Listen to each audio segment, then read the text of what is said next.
Olamido has done a really detailed job, so I think I'll just try and fill in the gaps. What I felt he addressed adequately, I think I'll just skim through.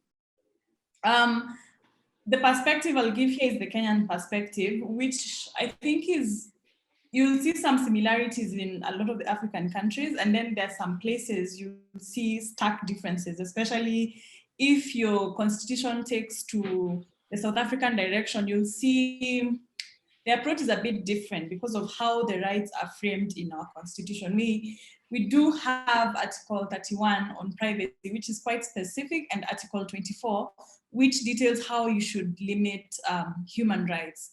So only countries that have such a specific framework will be able to relate to it. I like Nigeria's style right now because it's like the judicial arm of the government is leading the lawmaking. So by the time the legislature gets down to drafting the law, you're giving them material. So you'll have borrowed best practices. We started the other way round, started with the constitution, and then much later, a Data Protection Act. So courts really already have a blueprint to look at.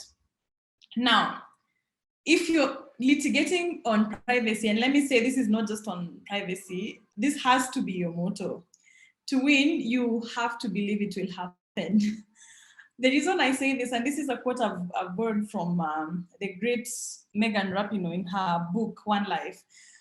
The reason I say this is I think very few things are as frustrating as litigating on digital rights in Africa right now. It's quite frustrating. It's a labor of love. Rarely will you see the results you want to see instantly. It's not like commercial litigation where, if you play all your cards right, there's a high likelihood that you'll win. The difference here is you're presenting novel ideas to mostly an old and, dare I say, male bench most of the time. Sometimes they're quite rigid. A lot of them are conservative. They are not progressive. They do not want to look beyond their understanding of the traditional views. What happens when you transfer the traditional way of looking at things to the online context is you lose the nuances. And there in those nuances, that's where the trickiness of digital rights comes in. So it's quite frustrating, and you have to be prepared for the journey. It's not going to be as fulfilling as you want it to be. So please keep this quote in mind, screenshot if you need to. You have to believe it will happen. You don't know when, how, but you have to believe it's going to happen at some point. So where to start is what exactly, what route are you going to follow? Not all privacy issues are constitutional petition worthy. Some of them are just breach of contract issues. Yes, it's at the root of it, it's a violation of your constitutional right to privacy, but can it be resolved through a commercial litigation route? This is why I say this. If you've practiced in Kenya, you know about the principle of avoidance, and the constitutional courts will be so quick to evoke it on you, especially when they don't want to give a declaration that's going to be controversial. They're going to look for any route out of making a decision in the constitutional court. So if there's a pre-existing contract, for example, with your service provider, if it's a telecommunication company issue, they're going to opt for you to go to the commercial court and sort it out as a breach of contract issue.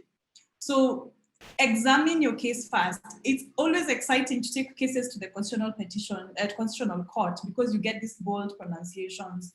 You can get awards for mere violations. Just the fact that your right was violated, you can get an award. Instead of doing, the hard work of you have to prove everything. The standard in the commercial court is quite different. But please don't make the mistake of rushing to the constitutional court before you've weeded out all the other procedures. Again, if it's something that's stemming out of enforcement of the Data Protection Act that we now have, ask yourself, would it be better for me to lodge a complaint to the data commissioner? Then if that route doesn't work out, then I go to the constitutional court.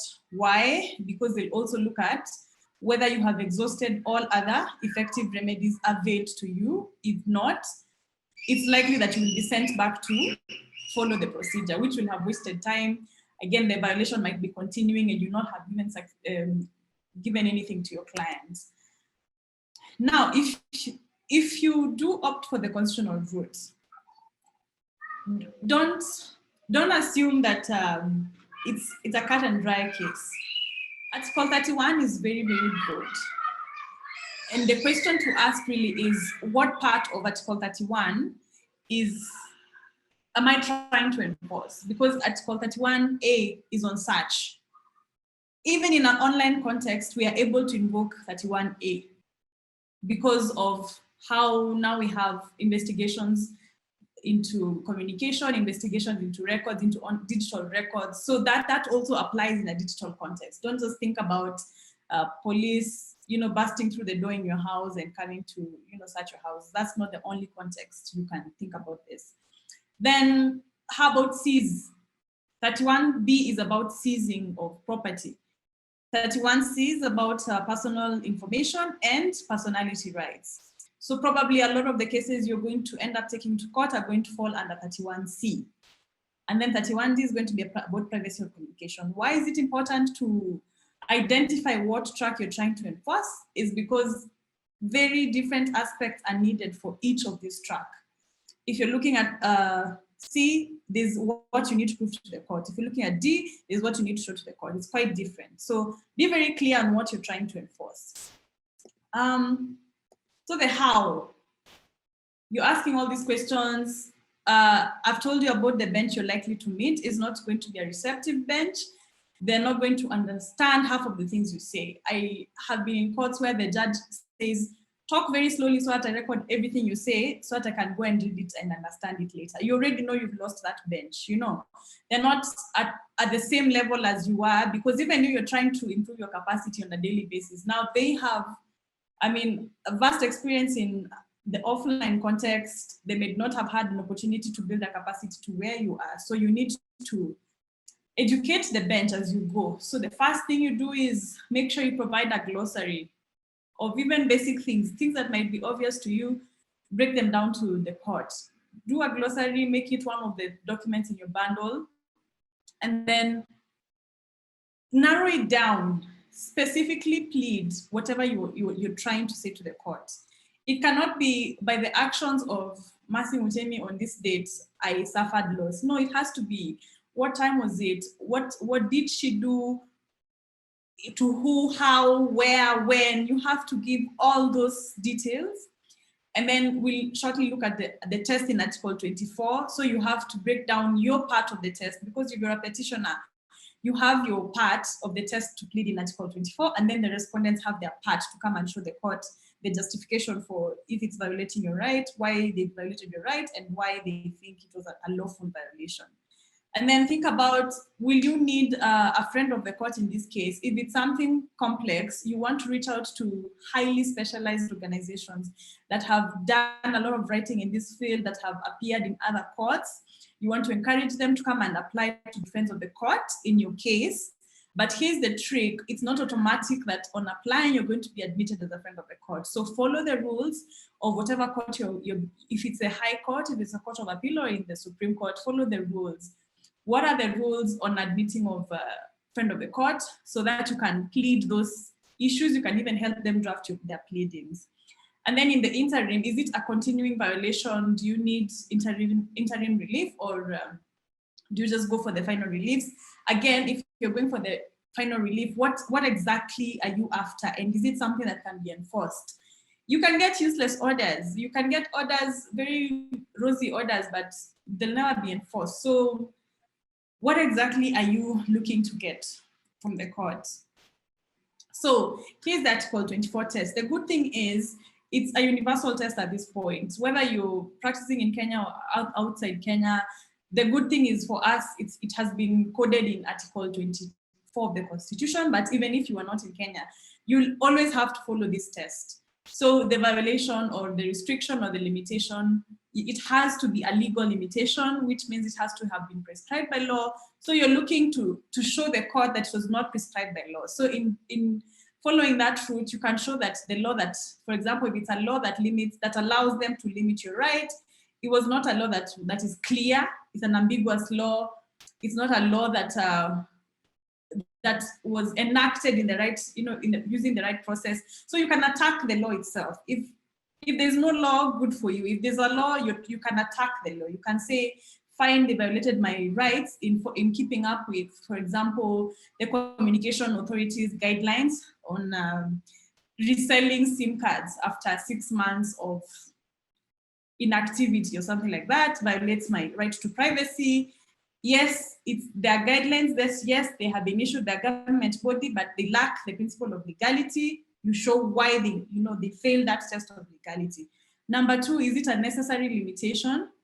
And then is it proportionate? And when you're looking at this limb, especially the proportionate limb, you're looking to show that there were less restrictive ways through which your violator could have achieved the same thing they're trying to achieve. And then have there been safeguards and has there been oversight when it comes to violation of your rights? So if it's a private company that is taking your private information, for example, we have a building that's requiring people to give their biometric data, i.e. the retina scan. What safeguards have they put in place to make sure that my scans are not ending up with the wrong people? So if there aren't enough adequate safeguards, that's a violation in itself. Who is oversighting that kind of violation, or who is oversighting that kind of behavior? So if they fail, and then the thing with the Article 24 test, all the aspects have to be met. It's not legality or necessity or proportionality. No, it's all of them have to be met, one after the other. So if they don't meet one of the tests, then you have grounds to push. And then if you're going through the Data Protection Act, it's a violation of the Data Protection Act. And even if you aren't, it's very important to understand the principles in Section 25. Section 25 is the principles of data protection. So I'll just blow them up now. By now, everyone should be quite familiar with the principles. I mean, yes, this is our version. This is how they've been coded in the Kenyan version. But if you look at the GDPR, you find a similar phrasing there. If you look at Ghana's data protection law, you see something quite similar. They're universal at this point. Lawful processing, you're looking at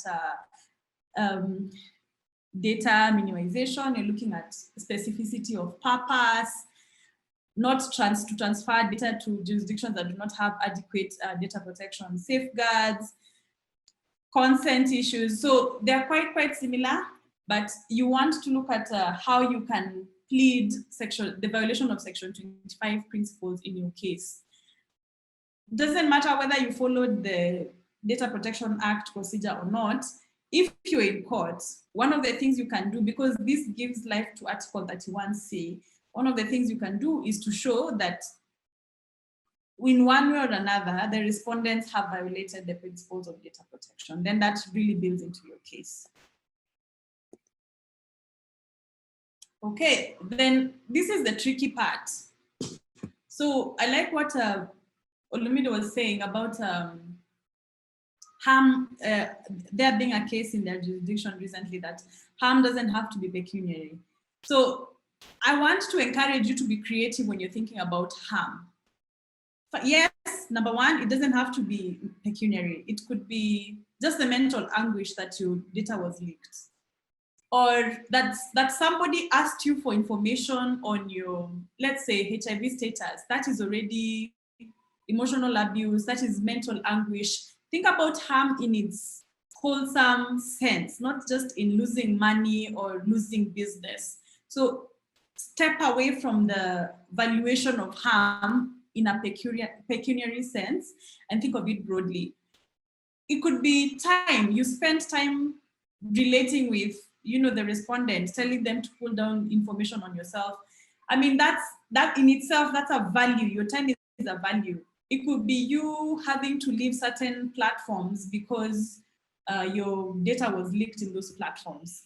That's, in a sense, you've lost something valuable in the digital world. It's not something that has an equivalent in an offline context, but in the digital world, having to stop using a platform because your privacy was violated is something that you can plead as harm. So you need to make the connection between the act and the harm. That's all I can tell you is no matter how you choose to frame the harm, just make sure that there's a direct line. You can draw a direct line between the act and the harm. So what you want to pay attention to here is that there was knowledge that on the part of the respondent, one of the possible result of their actions was that you are going to react in the way you reacted. So that now you're imputing malice on their part, and you're building up a case for damages. It was not, in other words, it was not an innocent violation. It was not just a by the way violation, like you're not just a casualty by the roadside. They intended to cause harm, and they did cause harm. So that's what you're trying to do. You're drawing a straight line between the act itself and the harm. And remember to phrase your harm in the widest possible measure. Just remember to prove it, to try and prove it. For example, if you say it caused depression, get a letter from or evaluation from a mental health specialist to say that you attended, like a session, and they diagnosed you. They don't have to disclose, because medical records are still quite private. They don't have to disclose what you were diagnosed with, but they can say that they are convinced you will need, mental health assistance. Just, you need to be able to prove it to the court, but you can imagine harm as wide as possible. Then let's talk about the awards. So for 31C, which is, I think, the most litigated on our part, I mean, we've seen the awards be quite erotic. Sorry, they're quite erratic. So they're ranging from anywhere between a few 100,000. I think I saw an award for 20,000, which was quite, it was kind of an abuse, really. It's a judge communicating that they don't believe in the right to privacy. But then we've also seen awards that go as high as 1 million to 4 million. If it was compounded with other aspects, sometimes privacy is quite compounded with defamation. It can be mixed up in there with even personality rights as well. We've seen the awards go as high as 10 million. What I can tell you here is you will get a very normal amount in terms of general damages. You're not looking for that. What you're looking at is the special damages. So plead your special damages as high as you can go, and then provide proof for them. The good thing is we have a flexible valuing system in the digital world. If, for example, you're valuing your time, how much time did you spend to correct the damage, or how much time did it lose you? Who's to say that you can't value yourself that I'm worth $4,500 per hour? Who is to say that? And then you say this cost me to lose 100 hours, and then ask for that in special damages. All you have to provide is your rate card. So prove your special damage, plead your special damages, and then proceed to provide proof, because that's where the money is. The general damages will always be depending on the mood of the judge, to be honest. And then you also want to follow up on stop orders, especially if you're going under 31D.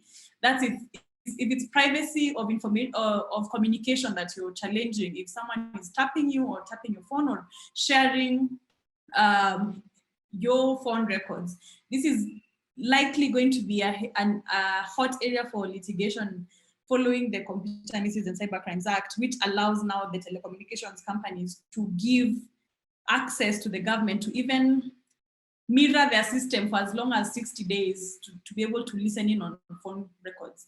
I mean, this is a possible area of a lot of litigation, so watch out for it under 31D. So you also want to go after stop orders, which if you forget to do that, the violation will continue. If you're going under 31A and B, which is people conducting searches on your computer, violating your privacy in that way, you also, and it's in the context of a criminal case, go for striking out orders. You want all the evidence that was collected illegally to be struck out, so that now your client walks away free. That's a good one. Yeah, and in terms of strategy, I would say have something like this before you go to court, because privacy litigation is a long-term game. It's not I'm rushing to the magistrate's court and within 1 year or 2 years, I'm going to get a judgment. No, it's a long game. So what are you after? You have to ask yourself that question. What are you after? And is there another way to get it for your client without going to court? What really are you after? Is court the only solution? And if it is, where do you need to file this case? I give you permission to forum shop. Look for the most up-to-date judge who can understand these issues. Do not waste your time litigating in courts where you just know your matter is going to get dismissed because the judge has no tolerance for digital matters. Forum shop as much as you need. These are constitutional matters. One way or another, you can plead jurisdiction. You can find a connection there in somewhere. If you have to, don't say I say this, but if you have to shop for petitioners, go ahead and do that. I just have to be honest with you. Otherwise, you're setting yourself up for a lot of frustration. Then how far are you and your client willing to go? It is very likely that you're not going to get a reasonable judgment at the high court level. So are you prepared to take this to the Court of Appeal? Are you prepared to take this to the Supreme Court? Because now you're talking about money, you're talking about time. You're not telling your clients in 1 year or 2 years, I'm going to get a judgment for you. You're telling them, let's set out the next 5 years to litigate this issue, at which point they might choose to run away, but that's okay. It's better to be realistic with your clients. And then in the overall, when you look at legal practice generally, what's your goal? Do you want to build to the jurisprudence, or do you want to follow what has already been set? If you just want to follow, I mean, whatever judgment you get out of the court is enough. You can just go home. If you get lucky, fine. If you don't get lucky, that's okay. But if you want to build to the jurisprudence, even getting an award of 50,000 should be enough reason for you to appeal.